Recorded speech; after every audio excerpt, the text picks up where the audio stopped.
পাদ্রী দৌড়ে এসে ওমরকে বললেন, ওমর আমিও মুসলমান হবার চাই। ওমর ফারুক বললেন, আপনি খ্রিস্টান ধর্মযাজক, আপনি মুসলমান হলে তো আলহামদুলিল্লাহ। বলে, আমি মুসলমান হওয়ার আগে তোমাকে 4টা প্রশ্ন করব, উত্তর দিবার পারলে মুসলমান, না হলে মুসলমান হব না। ওমর ফারুক বলে, পাদ্রী কি 4টা প্রশ্ন করবা?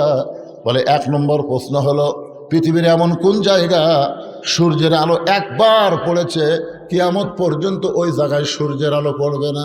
আমার 2 নম্বর প্রশ্ন হলো, পৃথিবীর এমন কোন কারাগার কয়েদি নিঃশ্বাস নেবার পারে না, এরপরও কয়েদি জীবিত থাকে।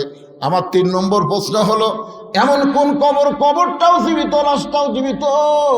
আমার 4 নম্বর প্রশ্ন হলো, পৃথিবীর এমন কোন 2 ভাই একই সঙ্গে জন্মগ্রহণ করেছে, আবার বহু বছর পরে একই সঙ্গে 2 ভাই মৃত্যুবরণ করেছে, কিন্তু এক ভাইয়ের চাইতে এক ভাই 100 বছরের বড়। এই 2টা ভাইয়ের নাম বলা লাগবে। ওমর ফারুক বলে, পাদ্রী রে, এমন প্রশ্ন আমি জীবনে শুনি নাই, তাহলে উত্তর কেমনে দেব? পাদ্রী বলতেছে, তাহলে আমি মুসলমান হতে পারলাম না। ওমর ফারুক